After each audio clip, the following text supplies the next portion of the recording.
গল্পের নাম রাতের রাজপুত্র, লেখিকা জিনিয়া চ্যাটার্জি, আর আমি আরজে পারমিতা।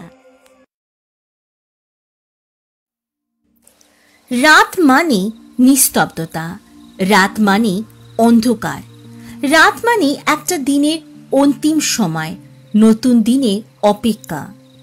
রাত মানে ক্লান্ত শরীর, চোখে ঘুম ঘুম ভাব। রাত মানে দিনের সমস্ত ভাবনা চিন্তা দূরে সরিয়ে রেখে নতুন নতুন স্বপ্ন দেখা। রাত না জানি কত রহস্যে ভরা, আর এই রকম এক রহস্যময়ী রাতে অনামিকার তার সাথে পরিচয়। এক লহমায় যে ওর মনে ভালোবাসার অনুভূতি জাগিয়ে দিয়ে যায়। অনামিকা চৌধুরী ইংরেজি সাহিত্য নিয়ে মুম্বাইয়ের এক বিখ্যাত ইউনিভার্সিটিতে পড়ছে, যার নাম ইন্ডিয়ান হেরিটেজ ইউনিভার্সিটি। ভারতের টপ ইউনিভার্সিটিগুলির মধ্যে অন্যতম এটি। আপাতত পড়া শেষ হওয়া পর্যন্ত ও এই শহরের বাসিন্দা। বরাবরই খুব প্রাণোচ্ছল, শিশুসুলভ এবং সরল মনের মেয়ে অনামিকা, কিন্তু এখানেও অ্যানা নামেই বেশি পরিচিত। ইউনিভার্সিটির অত্যন্ত পপুলার মেয়েও।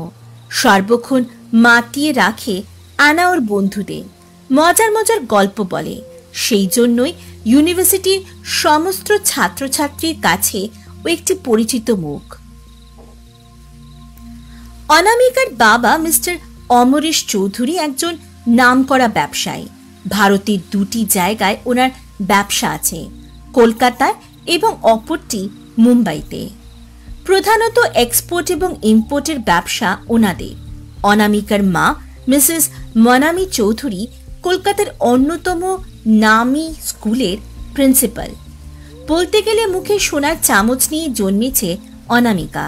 ছোটবেলা থেকে যা চেয়েছে তাই পেয়েছে ও, কিন্তু তাই বলে ওর মধ্যে অহংকার বোধ কখনোই জন্মায়নি, বা বলা ভালো জন্মাতে দেওয়া হয়নি।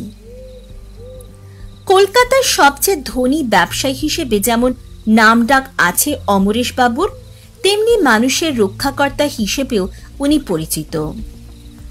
অন্তত দুটি অনাথ আশ্রম এবং একটি বৃদ্ধাশ্রম বানিয়েছেন উনি।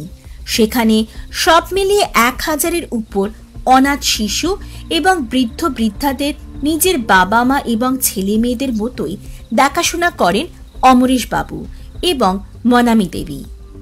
জীবনে ব্যস্ততা থাকলেও তাদের সময় দিতে ভোলেন না ওনারা। ওনাদের কাছে মানুষের সেবা করা পরম পুণ্যে, যার কোনো অন্ত নেই। তাই অনামিকাকেও ওনারা সেটাই শিখিয়েছেন। ভগবান যখন ওনাদের অর্থ দিয়েছেন, তখন উনি ওনাদের বেছে নিয়েছে মানুষের সাহায্যের জন্য। ওনারা ছোট থেকেই অনামিকাকে শিখিয়েছেন মানুষের পাশে দাঁড়াতে, সাহায্য করতে এবং প্রতিটি মানুষকে এক সমান মনে করতে। অনামিকা ওনাদের শিক্ষায় শিক্ষিত হয়েছে, তাই মুম্বাইতে এসেও বাবা মায়ের সেই শিক্ষাকে ধরে রেখেছে। নিজের বাবা মার মতোই অন্যদের বিপদে সব সময় মানুষের পাশে দাঁড়াতে পছন্দ করেও। তাই তো মুম্বাই শহরে এসে এখানকার এক অনাথ আশ্রমে বিনা পয়সাতে বাচ্চাদের পড়াশোনা শেখায় অ্যানা, এবং যেহেতু অসাধারণ গানও গাইতে পারে, তাই মিউজিক ক্লাস নেয় প্রতিদিন। অ্যানার কাছে ওই বাচ্চাগুলোর সাথে সময় কাটানোটাই নিত্যদিনের একটি প্রয়োজনীয় কাজ। আজও তার অন্যথা হয়নি। ক্লাস শেষ হওয়ার পর তাই ইউনিভার্সিটি থেকে বেরিয়ে সোজা চলে গেছে ওই অনাথ আশ্রমটাতে। প্রতিদিন বিকেল 5টা থেকে সন্ধ্যা 7টা পর্যন্ত বাচ্চাদের সাথে সময় কাটিয়ে অনামিকার অ্যাপার্টমেন্টে ফিরে আসে। কিন্তু আজ হঠাৎ একটা বাচ্চা অসুস্থ হয়ে পড়ায় সময়ের দিকে কোনো খেয়ালই থাকে না অনামিকার। ডক্টর এসে চেক আপ করে যাওয়ার পর বাচ্চাটিকে রাতের খাবার খাওয়ানোর পর ওষুধ খাইয়ে ঘুম পাড়ান এখন ওর প্রধান কাজ। অনামিকা কখনোই কারোর কষ্ট সহ্য করতে পারে না, তাই তো কাউকে কষ্টে দেখলে নাওয়া খাওয়া ভুলে মানুষের সেবায় লেগে পড়ে। অবশেষে রাত 9টায় বাচ্চাটাকে ঘুম পাড়িয়ে এবং সকলকে বিদায় জানিয়ে অনামিকা অনাথ আশ্রমটির ভেতর থেকে বেরোলো এতক্ষণ অবশ্য সময় চিন্তা ওর মাথায় ছিল না, কিন্তু বাইরে গেটের সামনে ঘড়িতে সময় দেখে বুঝতে পারল যে যথেষ্ট রাত হয়েছে। ও মনে মনে বলল, ইস, কত রাত হয়ে গেছে, বুঝতেই পারিনি। সত্যি আজ অনেকটাই দেরি হয়ে গেছে অনামিকার ওখান থেকে বেরোতে বেরোতে। শাইনি আর জেনি নিশ্চয়ই চিন্তা করছে ওর জন্য। অনামিকা, শাইনি আর জেনি তিনজনে বেস্ট ফ্রেন্ড। ইউনিভার্সিটি থেকে কিছুটা দূরে বান্দ্রার একটা অ্যাপার্টমেন্টে একসঙ্গে থাকে ওরা, যা অনামিকার বাবাই ওকে গত জন্মদিনে উপহার হিসেবে দিয়েছিল। অ্যাপার্টমেন্ট অত্যন্ত বিলাসবহুল এবং আধুনিক। 20 তলা অ্যাপার্টমেন্টের 2য় তলায় অনামিকার বন্ধুদের সাথে থাকে। ওদের ফ্ল্যাটটিতে 2টো বেডরুম এবং একটি মাস্টার বেডরুম আছে। এছাড়াও আছে বেশ বড় আকারের ড্রয়িং রুম, কিচেন এবং 2টি বাথরুম এবং আরেকটি ওদের বেডরুম সংলগ্ন। সারা অ্যাপার্টমেন্টটি আধুনিক, বিলাসবহুল এবং দামি মূল্যবান আসবাবপত্র ভরপুর। প্রত্যেকটি ঘরে রয়েছে আলো। রং বেরং আলো অনামিকার খুব পছন্দের। 3টা বেডরুম থাকলেও ও, শাইনি আর জেনি সাথে মাস্টার বেডরুমে থাকে। সেখানে রয়েছে কিং সাইজ বেড, ওয়াল সেটিং ওয়ার্ড্রোব, ওয়াল সেটিং টিভি এবং ওদের পড়ার ডেস্ক। আর কিচেনেও রান্নার জন্য প্রয়োজনীয় সমস্ত আধুনিক সরঞ্জাম রয়েছে। সামনে রয়েছে বিশাল লন এবং সুইমিং পুল এবং একটি ছোটখাটো পার্কের মতো আছে, যেখানে রয়েছে বসবার জায়গা। অনেক স্বনামধন্য ব্যক্তিরা এই এলাকাটিতে বাস করেন। এলাকাটি বিশ্বনাথন অ্যাপার্টমেন্ট এবং বিলাসবহুল অসংখ্য বাড়িতে পরিপূর্ণ। শাইনি আর জেনির সাথে অনামিকার এই শহরে এসেই আলাপ, আর বাঙালি বলে ওদের মধ্যে বন্ধুত্বটা অনেকটা বেশি প্রগাঢ়। শাইনির পুরো নাম শাইনি ঘোষ। অনামিকার বাবার মতোই ওর বাবাও একজন নামকরা ব্যবসায়ী। বেশ শান্তশিষ্ট এবং সমস্ত দিক বিবেচনা করে সঠিক সিদ্ধান্ত নেওয়ার মেয়ে। অনামিকা তাই কোনো বিষয় সিদ্ধান্ত না নিতে পারলে শাইনির কাছ থেকে পরামর্শ অবশ্যই নেয়। আর অন্যদিকে জেনি, পুরো নাম জেনি সেন। ওর বাবা একজন নামকরা উকিল। চঞ্চল স্বভাবের একটি মেয়ে। ওর মুখে যা থাকে মনে হতে থাকে। সত্যি কথা বলতে বা প্রতিবাদ করতে কোনোদিন পিছপা হয় না এবং অন্যান্য মেয়েদের তুলনায় ওর লাজুক ভাব বরাবরই একটু কম। অনামিকা দুই বন্ধুর ভিন্ন চারিত্রিক বৈশিষ্ট্য হলেও ওদের মধ্যে একটা জিনিসে প্রচণ্ড মিল আছে, যে ওরা দুজনেই অনামিকাকে প্রচণ্ড ভালোবাসে আর সবসময় আগলে রাখতে চায়। আজ ওদের ফোন করে জানানোর কথা ও ভুলে গেছিল। অনামিকা তাই জন্য ব্যাগ থেকে ফোন বের করে দেখলো অন্তত 20টা মিস কল। এতগুলো মিস কল দেখে খানিকটা ভয় পেয়ে গেল অনামিকা, কারণ ও ভালোভাবে বুঝতে পারল যে ওর প্রিয় বান্ধবীরা মারাত্মক রেগে আছে ওর উপর। কি আর করা যাবে, ফোনটা তো ওদের করতেই হবে। তাই ফোনের লক খুলতে খুলতে বলল, ইমা, আজ ওদের একদম ফোন করতেই ভুলে গেছি। এতগুলো মিস কল দেখে মনে হচ্ছে কপালে আজ দুঃখ আছে, কিন্তু কি আর করা যাবে, দোষ যখন করেছি বকা তো শুনতেই হবে। অনামিকা ফোন করার পর কিছু বলতে যাওয়ার আগে ফোনের অপর প্রান্ত থেকে শাইনি চেঁচিয়ে বলে উঠল, ফোন করার কি দরকার আছে? তোর জন্য কারোর চিন্তা হলো কিনা তাতে তোর কি আসে যায়, তুই থাক তোর জগতে। অনামিকা একটু মুচকি হাসলো ওর কথা শুনে। সত্যি অনামিকা ওদের কাছে বন্ধুর থেকে অনেকটাই বেশি। বলতে গেলে নিজের বোনের মতোই ভালোবাসে ওকে শাইনি আর জেনি। অনামিকা ওকে শান্ত করবার জন্য মিষ্টি করে বলল, আসলে হঠাৎ একটা বাচ্চা অসুস্থ হয়ে গেছিল, তাই বুঝতেই পারিনি যে এখন এত রাত হয়ে গেছে। অনামিকার কথা শেষ হওয়ার আগে জেনি রাগী গলায় বলে উঠল, হ্যাঁ, ওই করে বেড়া তুই, সবার সাহায্য, নিজেরটা ভাবতে হবে না তোকে, যেদিন বিপদে পড়বি সেদিন বুঝবি। অনামিকা আবারও মুচকি হাসল। সত্যি ওরা দুজন পারেও বটে। ওদের শাসন অনামিকাকে ওর বাবা মায়ের কথা মনে করিয়ে দেয়। প্রায় 6 মাস হয়ে গেল ওনাদের ছেড়ে এসেছে অনামিকা, কিন্তু ওকে বকে বকে ওর মা বাবার জায়গা পূরণ করে দিয়েছে ওরা দুজন। অনামিকা আবারও মিষ্টি করে বলল, এত রাগ করতে নেই বাবু, এই তো সামনেই আছি, 15 মিনিটের মধ্যে পৌঁছে যাব। আর যাবার সময় তোদের প্রিয় আইসক্রিমও নিয়ে যাব, কেমন? অনামিকা জানে ওদের সবচেয়ে প্রিয় জিনিস আইসক্রিম, তাই কিভাবে ওদের রাগ ভাঙাতে হয় তাও ভালোভাবেই জানা আছে ওর। আইসক্রিমের কথা শুনে মনে মনে খুশি হলেও মুখে কিছু প্রকাশ করলো না ওরা। শুধু ওকে তাড়াতাড়ি আসতে বলে ফোন কাটলো শাইনি। অনামিকা ফোন ব্যাগে ঢুকিয়ে জোরে জোরে পা ফেলতে শুরু করলো। অনাথ আশ্রম থেকে ওর অ্যাপার্টমেন্টের দূরত্ব বড়জোর 20 মিনিট হবে। তবে একটা শর্টকাট রাস্তাও আছে, ওই রাস্তা দিয়ে গেলে মাত্র 7 মিনিটে পৌঁছে যাওয়া যাবে। অন্যদিন অনামিকা রাস্তা এড়িয়ে গেলেও আজ ওই রাস্তাটাই বেছে নিল। এদিকে মানুষজন প্রায় নেই বললেই চলে, সেই জন্যই যতটা সম্ভব তাড়াতাড়ি হাঁটতে চেষ্টা করলো ও। মিনিট 2 হয়েছে সবে হঠাৎই অনামিকার পিছনে কারোর পায়ের শব্দ পেল। প্রথমে সেদিকে মনোযোগ না দিলেও আস্তে আস্তে ওর মধ্যে ভয় নামক অনুভূতিটি প্রকাশ পেতে শুরু করলো। অনামিকা শুনতে পেল শব্দটি ক্রমশই এগিয়ে আসছে। হঠাৎ ও থমকে দাঁড়ালো এবং কিছুটা সাহস নিয়ে পিছনে ফিরে দেখল যে কেউ নেই।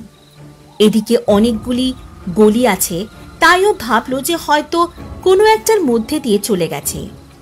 কিছুটা নিশ্চিন্ত হয়ে সামনে ফিরেও দেখতে পেল 2টি ছেলে ওর সামনে দাঁড়িয়ে আছে। ওদের মুখ দেখে অনামিকার ওদের উদ্দেশ্য বুঝতে বাকি রইল না। ও ভয়তে এক পা করে পেছোতে লাগলো এবং ছেলেগুলো সাথে সাথে এক পা করে ওর দিকে এগোতে লাগলো। হঠাৎ বুঝতে পারল ততক্ষণে ছেলে দুটির সঙ্গীরা ওকে আস্তে আস্তে ঘিরতে শুরু করেছে। ভয় ও আশঙ্কা ওর মুখে ফুটে উঠল।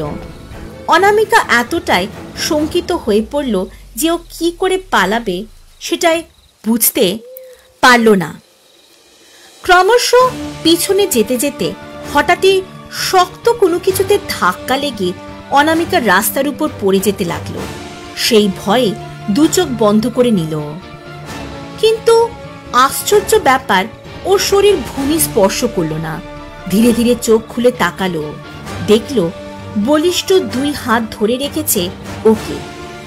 অনামিকা ধীরে ধীরে তাকালো অনাগত আগন্তুকের দিকে এবং মনে মনে ভাবতে লাগলো, এত সুন্দর কি কেউ হতে পারে? অনামিকা হঠাৎই হারিয়ে গেল সে অজানা আগন্তুকের চোখে।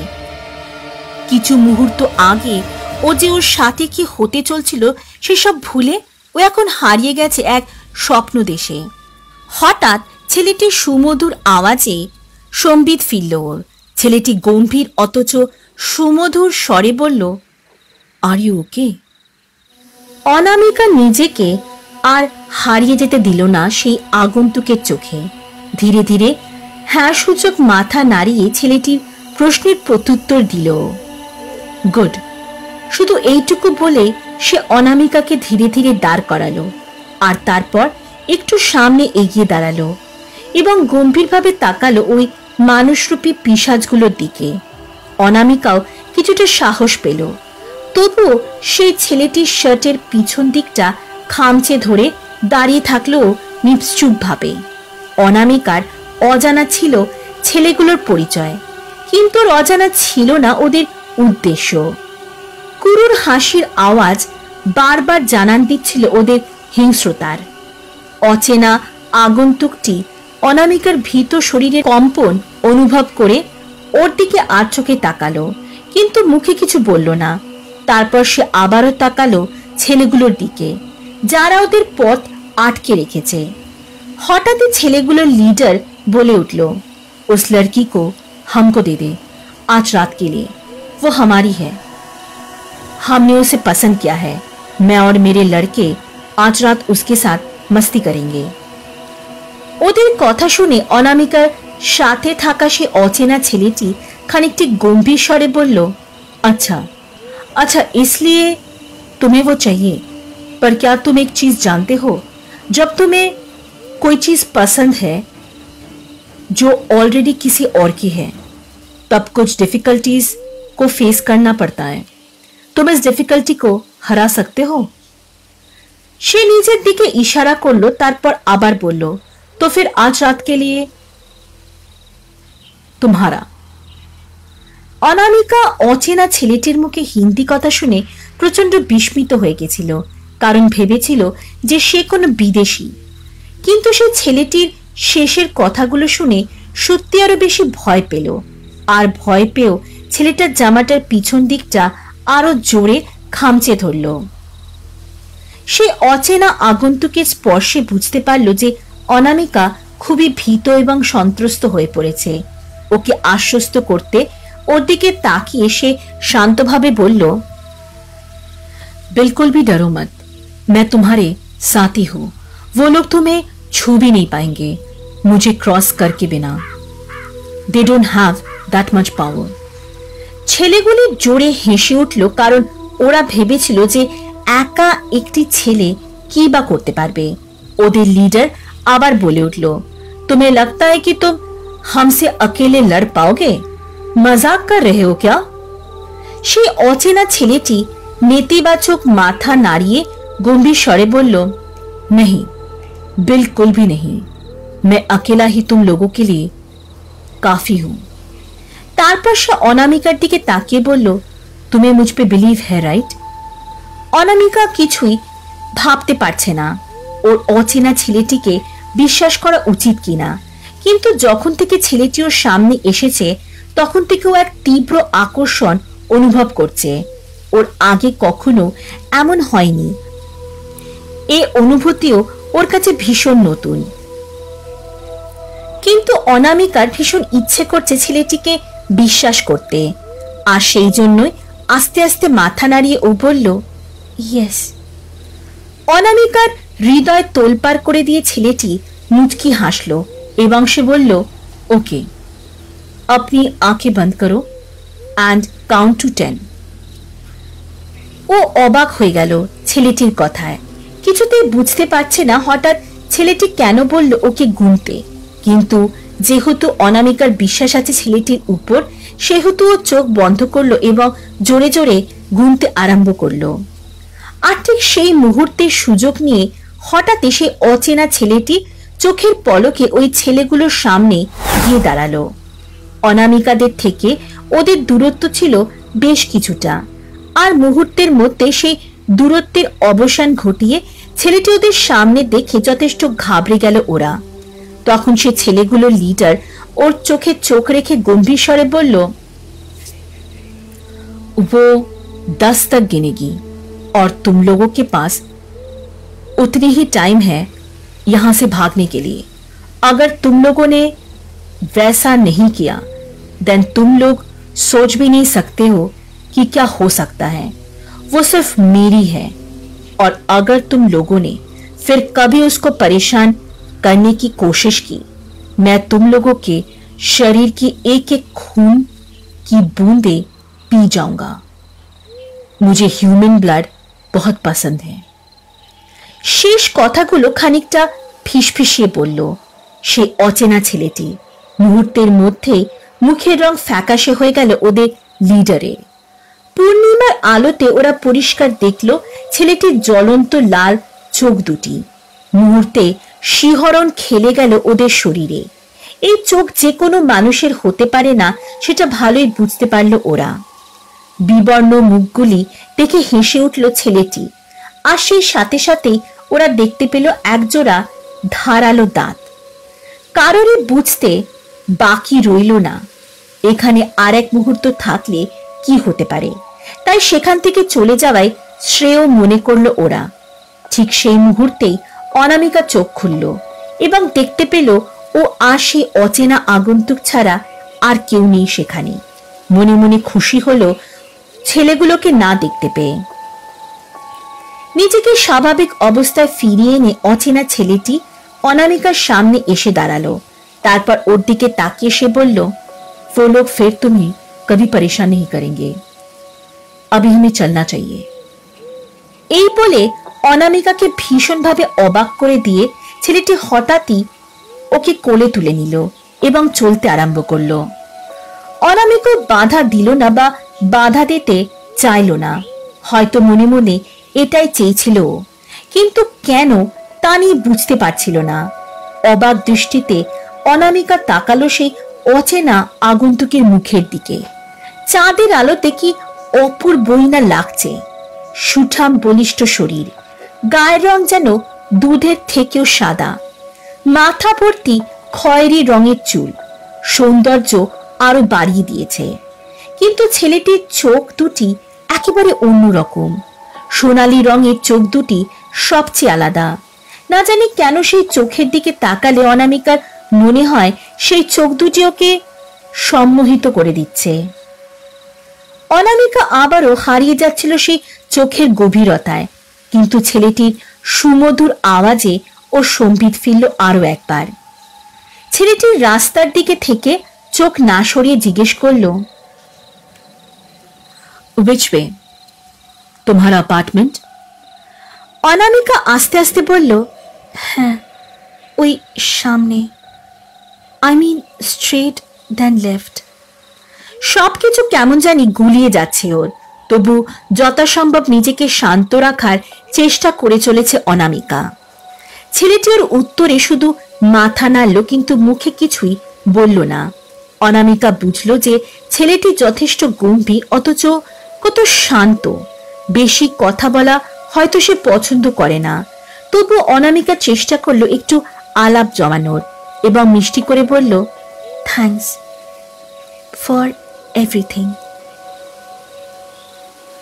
কিন্তু ছেলেটি একবার ওকে নিরাশ করে কিছু বলল না, আরো একবার শুধু মাথা নাড়ল। অবশেষে কিছুক্ষণ পরে বলল, हम पहुंच गए, that's your apartment right?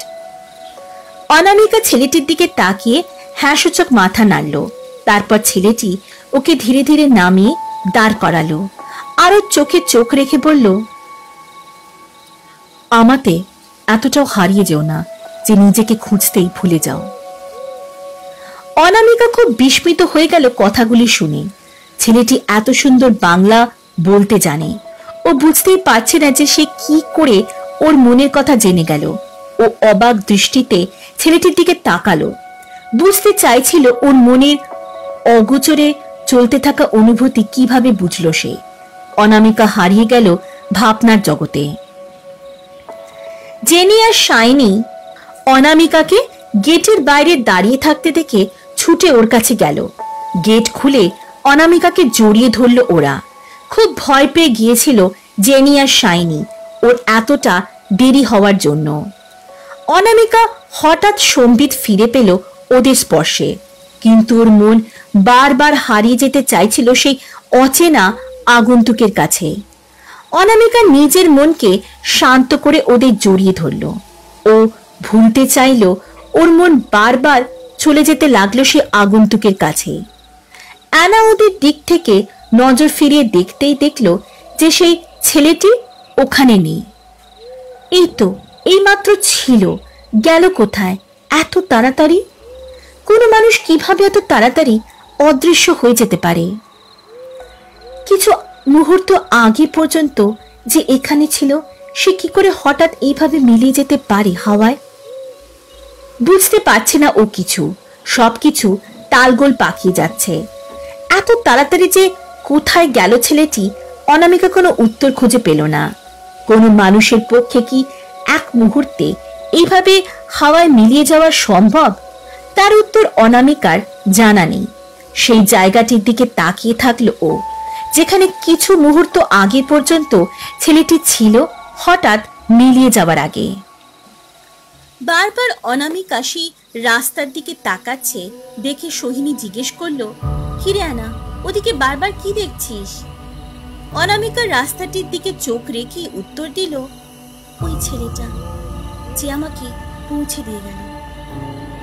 ওর কথা শুনে জেনি আর শাইনি দুজনেই রাস্তাটির দিকে তাকালো, কিন্তু কাউকে দেখতে পেল না। জেনি রাস্তার দুদিক দেখে বলল, কোন ছেলে? ওখানে তো কেউ নেই। অনামিকা জেনির দিকে তাকিয়ে বলল, আমি তো তাই ভাবছি, কোথায় গেল? ওর চিন্তিত মুখ থেকে শাইনি বলল, অ্যানা, ওখানে কেউ নেই, তুই ভেতরে চল। জেনি চল, খুব খিদে পেয়েছে। ওরা ওকে নিয়ে ভেতরে চলে গেল। ছেলেটিও নিজের বাড়ি পৌঁছে গেল, যার রয় ম্যানশন নামে পরিচিত। ধপধপে সাদা 3 তলা বিশিষ্ট বিলাসবহুল আভিজাত্যপূর্ণ বাড়িটির বাহিক সৌন্দর্য যে কোনো মানুষকে মুগ্ধ করার পক্ষে যথেষ্ট, কিন্তু ভেতরের সৌন্দর্য বাহিক সৌন্দর্যকে সে তুলনায় কোনো অংশে কম নয়। অসংখ্য বড় বড় ঘর রয়েছে সেই বাড়িতে। 5টি মাস্টার বেডরুম, প্রত্যেকটির সাথে রয়েছে অ্যাটাচ বাথরুম এবং কিছু মাঝারি সাইজের বেডরুম রয়েছে। এছাড়াও রয়েছে বড় হলঘর, dining room, living room, library এবং কিচেন। সেই ছেলেটি গম্ভীরভাবে বাড়িতে প্রবেশ করল। ড্রয়িং রুমে বসে থাকা যুবক যুবতীর দিকে একবারের জন্য তাকালো নাও। সোজা নিজের রুমে চলে গেল। ওকে এইভাবে চলে যেতে দেখে যুবতীটি যুবকের দিকে তাকিয়ে বলল, সিদ্ধার্থ, চলো গিয়ে দেখি রনির কি হলো হঠাৎ। সিদ্ধার্থ বলল, হ্যাঁ, রিয়ালি চলো। তারপর ওরা দুজন রনকে ডাকতে ডাকতে ওপরে আসলো। ছেলেটির নাম রন, ভালো নাম রৌনক রয়। রিয়ালি রয় এবং সিদ্ধার্থ রয়ের কনিষ্ঠ সন্তান। ভারতের টপ কোম্পানি রয় অ্যান্ড গ্রুপের অন্যতম সিইও। শুধু এই দেশেই না, বিদেশেও ওদের ব্যবসার প্রচুর প্রভাব আছে, কিন্তু তার সাথে সাথে ওদের এমন একটি দিক আছে যা সবার কাছে গোপনীয়। ওরা কোনো সাধারণ মানুষ নয়, ওরা ভ্যাম্পায়ার, কিন্তু অন্যান্য ভ্যাম্পায়ারদের মতো সাধারণ নয়। অসীম ক্ষমতার অধিকারী ওরা। বাকিটা না হয় আস্তে আস্তে জানা যাবে। রিয়ালি দেবী রৌনকের পাশে বসে বললেন, কি হয়েছে, তুই এভাবে চলে আসলি কেন? তখন রৌনক একটু আগে ঘটে যাওয়া ঘটনাটি ওদের সামনে তুলে ধরল। অত্যন্ত গম্ভীর স্বরে বলল, ওদের কত বড় সাহস যে ওরা ওরকম কথা বলল। ইচ্ছে করছিল একজনের শরীরের সমস্ত রক্ত শুষে নি। শুধু আনা ছিল বলে আমি কিছু করতে পারলাম না, নইলে একজনকেও আমি কালকে সূর্য দেখতে দিতাম না। সিদ্ধার্থ বাবু বললেন, তুই যে পানিশমেন্ট দিয়েছিস, তোর কি মনে হচ্ছে ওরা আর কোনোদিনও অনামিকাকে বিরক্ত করবে? রৌনক নেতিবাচক মাথা নাড়িয়ে গম্ভীর স্বরে বলল, ওরা যেভাবে ভয় পেয়ে গেছে তাতে ওরা আর কোনোদিনও অনামিকার কাছে আসারও চেষ্টা করবে না। রিয়ালি দেবী বলল, ব্যাস, আর কিছু করার দরকার নেই। কাল কিন্তু খুব গুরুত্বপূর্ণ দিন, আর এরকম ভাবে গম্ভীর থাকবি না। অনামিকার সামনে হাসি খুশি থাকবি, বুঝলি? নইলে ও কিন্তু তোকে ভয় পাবে, রিল্যাক্স হতে পারবে না। এবার তুই রেস্ট কর, আমরা আসছি। রিয়ালি দেবী সেখান থেকে প্রস্থান করতে রৌনক নিজের মনে বলে উঠল, তোমার গায়ে আমি একটা আঁচড়ও লাগতে দেব না, আনা। খুব শীঘ্রই আমরা তোমার সাথে দেখা হবে। অন্যদিকে রাত্রে খাবার পর অনামিকা ওদের সমস্ত ঘটনাটি খুলে বলল, যে কি বিপদেই পড়েছিল আর কিভাবে সেই অচেনা আগন্তুককে উদ্ধার করল। যেহেতু জেনি আর শাইনি জানে না ও মিথ্যে শোনা পছন্দ করে না বলা, তাই ওরা মেনে নিল অনামিকার বলা প্রত্যেকটি কথা সত্য। ঘটনাটা জানার পর জেনি খুবই খুশি হয়ে বলল, তুই বলছিস যে তোকে একটা হেব্বি হ্যান্ডসাম ছেলে এসে সেভ করলো, অ্যান্ড দেন এখানে পৌঁছে দিয়ে গেল, আর তোকে বেঙ্গলিতে শায়রিও শুনিয়ে গেল। কি এক্সাইটিং ব্যাপার! বেঙ্গলি শায়রিগুলো কিন্তু একটু বেশি রোম্যান্টিক হয়, তাও আবার এখানে বিদেশে। হয়তো বাংলা জানি, উফ কি রোম্যান্টিক! আই উইশ আমিও যদি ওখানে থাকতাম। জেনিকে থামিয়ে শাইনি জিজ্ঞেস করলো, তোর খালি ভুলভাল কথাবার্তা। আচ্ছা না, কিছু জানিস কি তুই ওই ছেলেটার ব্যাপারে? মানে নাম কি, কোথায় থাকে, কি করে, এনিথিং? অনামিকা ওর মাথা এপাশ ওপাশ নাড়ল না, কিছুই জানে না ও এই ব্যাপারে। অনামিকা নিরাশ হয়ে বলল, আমি চেষ্টা করেছিলাম রে আলাপ জমানোর, কিন্তু ওই ছেলেটা কিছুই বলছিল না, তাই আমিও আর কিছু জিজ্ঞেস করিনি রে। আর সত্যি বলতে আমার কিছু জিজ্ঞেস করতেও ভয় করছিল, মানে ওর গম্ভীরতা দেখে আমার আর সাহস হচ্ছিল না। শাইনি একটু দীর্ঘশ্বাস ছেড়ে বলল, অ্যানা, তাহলে কি আর করা যাবে? তোর প্রিন্সকে কি এত সহজে খুঁজে পাওয়া যাবে? শাইনির কথা শুনে অনামিকা চোখ বড় বড় করে ওর দিকে তাকালো। শাইনি ওর বড় বড় চোখ দেখে হাসি চেপে রেখে বলল, মজা করছিলাম।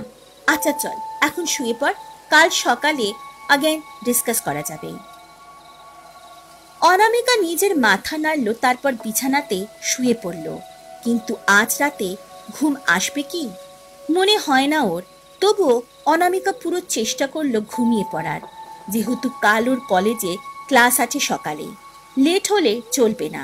আর যেহেতু খুব পাংচুয়ালও, তাই দেরি হওয়া বরাবরই অপছন্দ ওর। আর কাল যেহেতু ইংরেজি সাহিত্যের খুব গুরুত্বপূর্ণ ক্লাস আছে, তাই সময়ের আগে পৌঁছতে হবে ওকে। ইংরেজি সাহিত্য অনামিকার সব থেকে প্রিয় বিষয়। ভারতীয় সাহিত্যের পাশাপাশি বিদেশি সাহিত্য সমান ঝোঁক রয়েছে ওর। আর এই দেশের সাহিত্য বরাবরই ওকে টানত, তাই তো ছোট থেকে ইচ্ছে ছিল অনামিকার এদেশে পড়তে আসার। ভালোই চলছিল সবকিছু, সে অজানা আগন্তুকের আবির্ভাবের আগে পর্যন্ত। অনামিকা অনুভব করতে পারল যে তার কথা ভাবতেই ওর হৃদস্পন্দন বাড়তে লাগলো। সত্যি কি আর কোনোদিন দেখা হবে তার সাথে? মনকে শান্ত করার পুরোপুরি চেষ্টা করল। ধীরে ধীরে মনকে নিজের আয়ত্তে নিয়ে আসতে পারল অনামিকা। চোখ খুলে দেখল যে জেনি আর শাইনি ঘুমিয়ে পড়েছে। মনে পড়ে গেল ওদের সাথে কতই না খুনসুটি করেছে ও, আর এরকম 7-5 ভাবতে ভাবতে কখন যে ঘুমিয়ে পড়েছে বুঝতেই পারল না। কিন্তু ঘুমের মধ্যে আজ একটা অদ্ভুত স্বপ্ন দেখল অনামিকা, যা আগে কখনোই দেখেনি।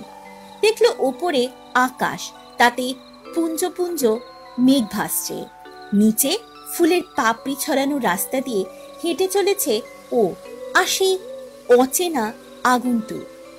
বাতাস গাছগুলির সাথে খেলা করছে, আর তার ফলস্বরূপ ফুলের বৃষ্টি হচ্ছে ওদের উপর।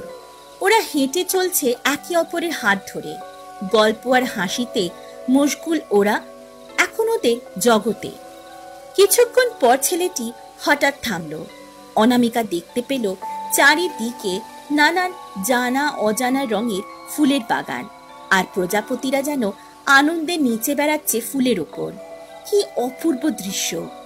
হেঁটে বাগানটির মাঝ বরাবর উপস্থিত হলো ওরা দুজন। আর তখনই অনামিকাকে অবাক করে দিয়ে মাটিতে হাঁটু গেড়ে বসলো ছেলেটি, আর ওর 2 হাত নিজের হাতে নিয়ে এবং ওর চোখে চোখ রেখে সুমধুর স্বরে বলল, তুমি আমাকে পৃথিবীর সবচেয়ে লাকি মানুষটি কি করতে পারবে? আমায় তোমার মনের অন্দরে জায়গা দিয়ে আমায় ভালোবেসে। অনামিকা কোনো প্রত্যুত্তর দিতে পারল না। ও যে বলার ভাষা হারিয়ে ফেলেছে, আর ওর চোখ দুটি ভরে উঠেছে আনন্দ অশ্রুতে। কোনো রকমে নিজের মাথা নাড়িয়ে ছেলেটির করা প্রশ্নের উত্তর দিল ও। ছেলেটি হয়তো ওর উত্তরের অপেক্ষা করছিল। আশানুরূপে উত্তর পেয়ে সে উঠে দাঁড়ালো এবং অনামিকার চোখের জল মুছিয়ে দিয়ে বলল, ভাগলিনি, আমি তোমার ভালোবাসা চেয়েছি, চোখের জল একদম না। এত মিষ্টি মেয়ের মুখে শুধু থাকবে অনাবিল হাসি। কি থাকবে না বলো? এটাই কিন্তু তোমার লাস্ট কান্না। কোনোদিনও যেন আর কাঁদতে দেখি না আমি তোমার। আমার অনামিকা শুধুই হাসবে, আর আমি আরো বেশি ভালোবেসে ফেলবো তোমায়।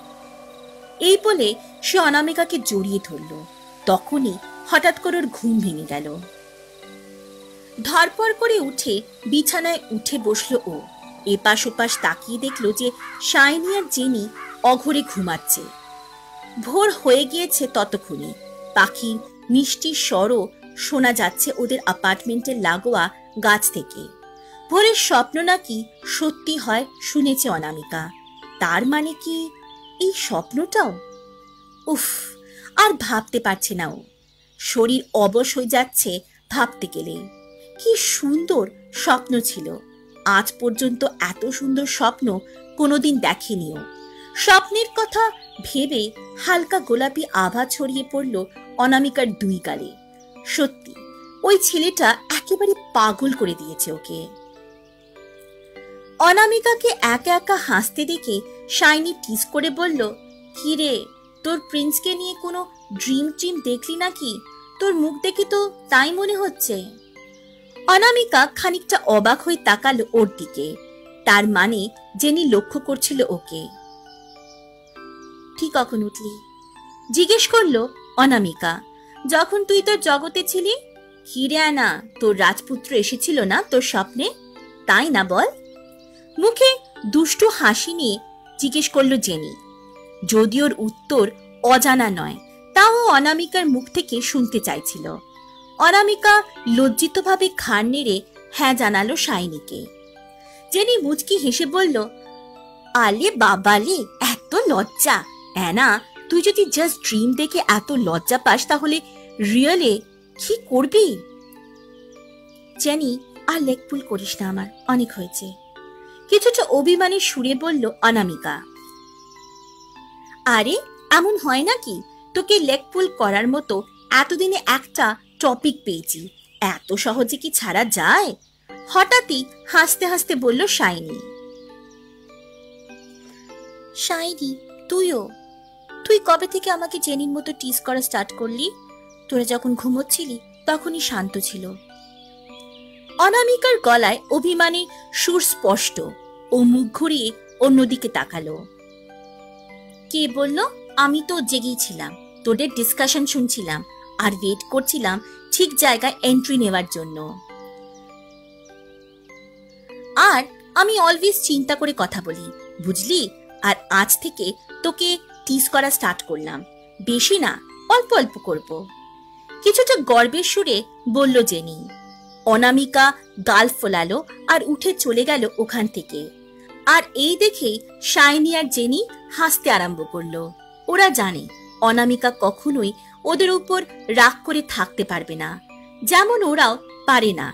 এই 6 মাসে ওরা বন্ধুর চেয়েও বেশি পরিবারের মতো হয়ে গেছে। অনামিকা তাড়াতাড়ি স্নান করে কলেজের জন্য তৈরি হয়ে গেল। আর ততক্ষণে শাইনি ওদের জন্য ব্রেকফাস্ট বানিয়ে ফেলেছে। আজ অনামিকার প্রিয় ব্রেকফাস্ট বানিয়েছে ও। শাইনি জানে এই দেখে আর অনামিকা রেগে থাকতে পারবে না ওদের উপর। তাই যেই মুহূর্তে অনামিকা এসে উপস্থিত হলো ব্রেকফাস্ট করবার জন্য, প্রিয় পদগুলি দেখে মুহূর্তের মধ্যে সব রাগ গলে জল হয়ে গেল ওর। শাইনি আর জেনি জড়িয়ে ধরল ওকে বন্ধুত্বের আবেশে। হাসিতে মেতে উঠল ওরা। তারপর ব্রেকফাস্ট সেরে রওনা দিল ওরা সবাই কলেজের উদ্দেশ্যে একসাথে। সকাল 8টা নাগাদ কলেজ প্রাঙ্গণে হঠাৎ একটি কালো রঙের অডি এসে থামল। কলেজের ছাত্রছাত্রীরা যারা ওই সময় উপস্থিত ছিল সবাই অবাক দৃষ্টিতে তাকালো সেই গাড়িটির দিকে। আজ পর্যন্ত এত সুন্দর এবং এত দামি গাড়ি করে এই কলেজে না এসেছে কোনো ছাত্রছাত্রী, না এসেছে কোনো শিক্ষক। নতুন কেউ হবে নিশ্চয়ই। সবার মধ্যে কৌতূহল সৃষ্টি হলো গাড়ির ভেতরের মানুষটিকে দেখার জন্য। ঠিক সেই মুহূর্তে গাড়ির দরজা খুলল এবং গাড়ির ভেতর থেকে একজনের পা বেরিয়ে এলো। সময়ের সাথে সাথে সবার কৌতূহলও বাড়তে লাগলো এবং তারই অবসান ঘটিয়ে গাড়ির ভেতর থেকে বেরিয়ে এলো পুরো শরীরটা। চোখে সানগ্লাস খুলে চারিদিকে তাকালো গাড়ির ভেতর থেকে বেরিয়ে আসা কালো শার্ট এবং নীল ডেনিম পরিহিত ছেলেটি। আর তার সাথে সাথে উপস্থিত সমস্ত মেয়েদেরও হৃৎস্পন্দন বেড়ে গেল। Oh my god, he is so handsome! হঠাৎই একটি মেয়ে কিছুটা চেঁচিয়ে উঠে বলল, আর সাথে সাথে অন্য মেয়েগুলিও যোগ দিয়ে বলল, he is cute too, I have never seen someone so beautiful. আনন্দে মেয়েগুলি একে অপরকে জড়িয়ে ধরল এবং চিৎকার করতে লাগলো উল্লাসিত হয়ে। কিন্তু ছেলেটি একবারও সেই দিকে না তাকিয়ে এবং মেয়েগুলিকে অগ্রাহ্য করে সোজা চলতে আরম্ভ করল প্রিন্সিপালের অফিসের দিকে। হঠাৎ সেই মুহূর্তে কলেজে র্যাগিংয়ের জন্য বিখ্যাত একটি ছেলে, যে পরিচিত ভিকি নামে, সে এবং তার সাঙ্গপাঙ্গরা সদ্য কলেজে আগত রৌনককে ঘিরে ধরল চারপাশ থেকে। বিরাট रौनकेर मुखेर दिके ताकिए बोलो, हे मिस्टर, अगर तुम्हें लगता है कि तुम मेरे परमिशन के बगैर अंदर जा सकते हो, देन यू आर रॉन्ग। বিরাটের কথার প্রত্যুত্তরে রৌনক মুচকি হেসে বলল, ও রিয়েলি, আর ইউ প্রিন্সিপাল? রৌনকের উত্তর শুনে উপস্থিত সবাই হো হো করে হেসে উঠল, কিন্তু ভিকি এবং ওর সঙ্গীরা গেল মারাত্মক রেগে।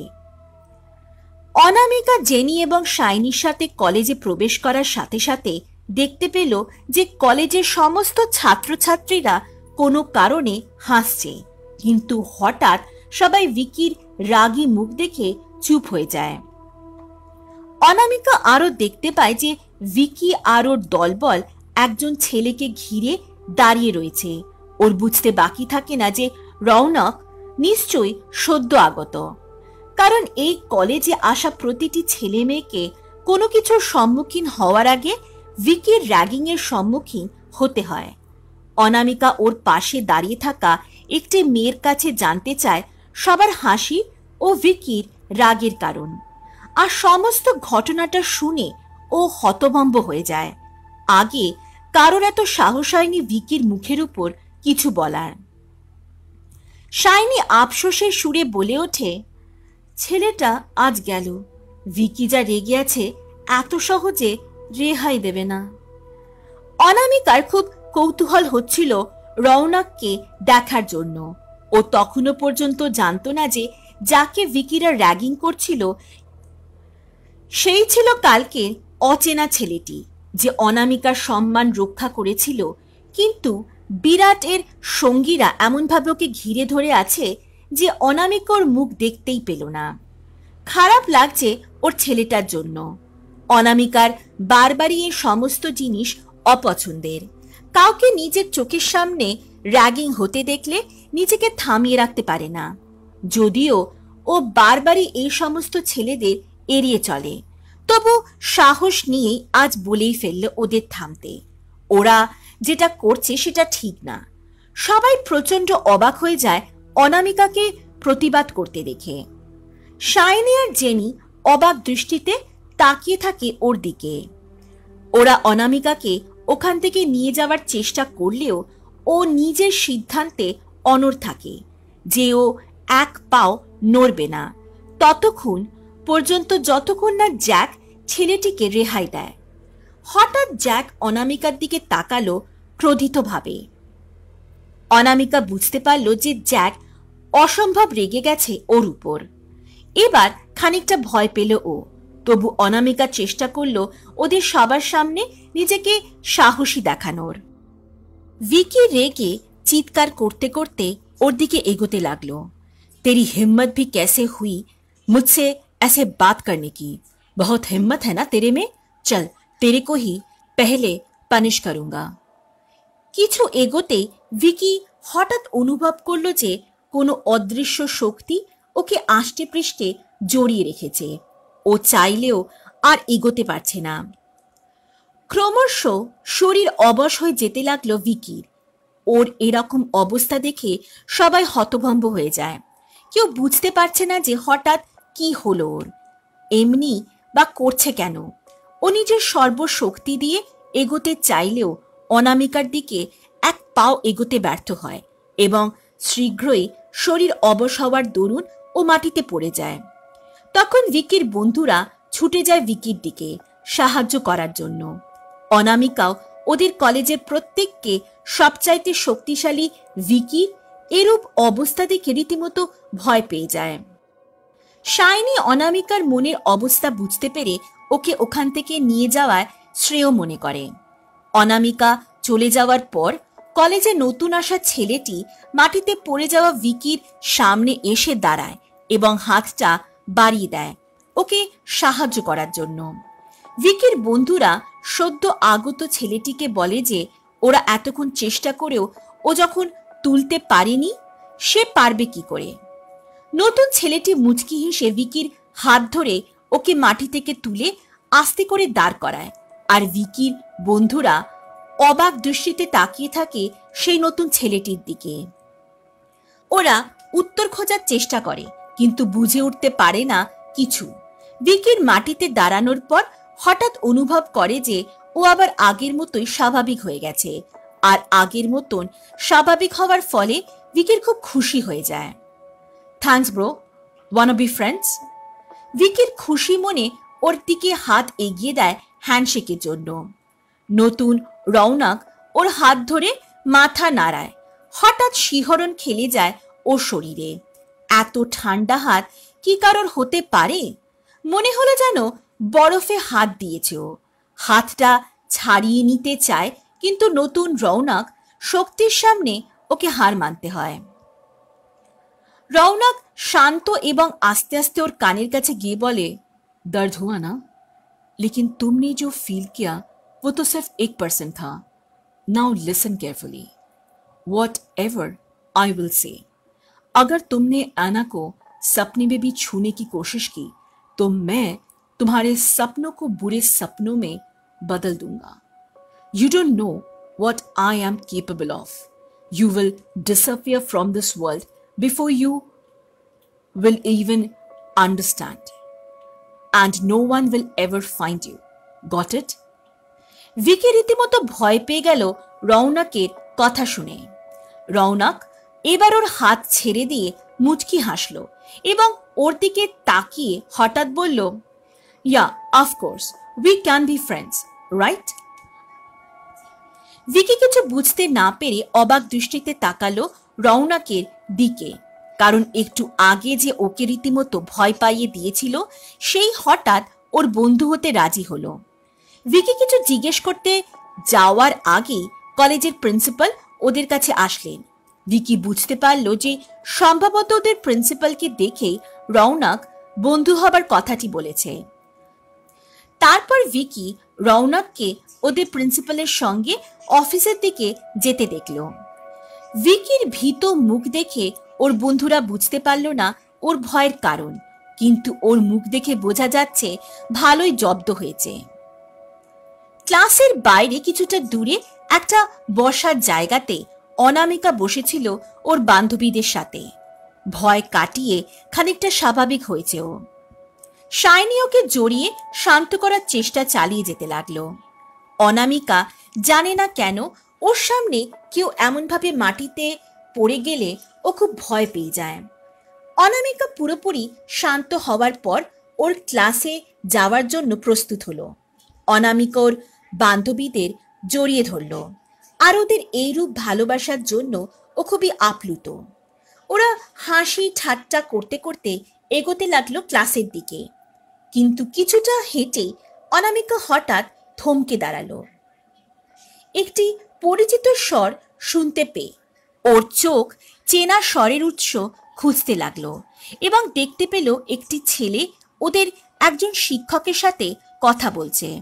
অনামিকার কেন জানি না মনে হলো যে ছেলেটি ওর পরিচিত, কিন্তু ছেলেটি মুখ দেখতে পাওয়ার আগে শাইনি আর জেনি ওকে টানতে টানতে ক্লাসে নিয়ে গেল।